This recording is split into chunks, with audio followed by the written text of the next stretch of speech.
গত দুদিন আগে সিটিআরআই মোড় থেকে একটি মন্দিরে চুরি হয়েছিল।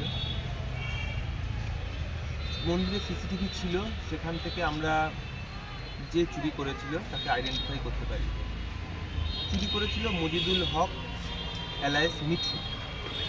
এর বাড়ি হচ্ছে 16 নম্বর ওয়ার্ডে। একে গতকাল আমরা এর বাড়ি থেকেই অ্যারেস্ট করি এবং এর কাছ থেকে আমরা জানতে পারি যে এ চুরি করার পর জিনিসগুলিকে সুজন কর্মকার, ঘুঘুডাঙ্গায় দোকান আছে, ঘুঘুমারিতে দোকান আছে, মা শেফালি জুয়েলারি, সেখানে বিক্রি করে। তা ওর কাছ থেকে খবর পাওয়ার পর আমরা এই সুজন কর্মকারকেও অ্যারেস্ট করি এবং যা যা জিনিসপত্র চুরি গেছিল সবগুলোই রিকভার করা সম্ভব হয়েছে।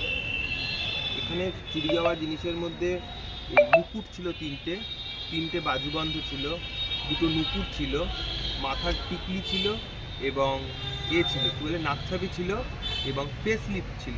এই যেটা দেখতে পাচ্ছি সবকটাই আমরা উদ্ধার করতে পেরেছি।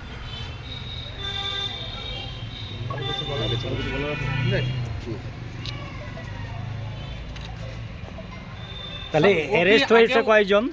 দুজন, যে চুরি করেছিল এবং যার কাছে এই চুরি করা মালগুলি বিক্রি করেছিল। কোন কোন ধারায় মামলা হয়েছে? বাগলারি সেকশনে মামলা হয়েছে। স্যার এ কি আগেও এরকম কাজ করতো? হ্যাঁ, এর আগেও এরকম কাজ করতো। এর মোডাস অপারেন্ডি দেখেই আমরা একে অ্যারেস্ট করতে পারি। মোডাস অপারেন্ডি কি ছিল? মোডাস অপারেন্ডি এ পুরো যখনই এ চুরি করতো শুধু মুখ না ঢেকে পুরো দেহটা ঢাকতো। তো সেখান থেকেই আমরা একে আইডেন্টিফাই করতে পারি।